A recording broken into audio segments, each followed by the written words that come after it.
కృతజ్ఞతాస్తుతులు చెల్లించుచు ఆయన గుమ్మములో ప్రవేశించుడి. కీర్తనలు పాడుచు ఆయన ఆవరణలో ప్రవేశించుడి.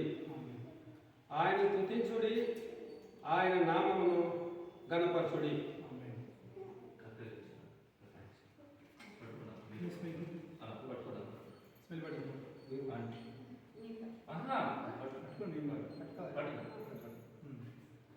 స్తుతియో మహిమ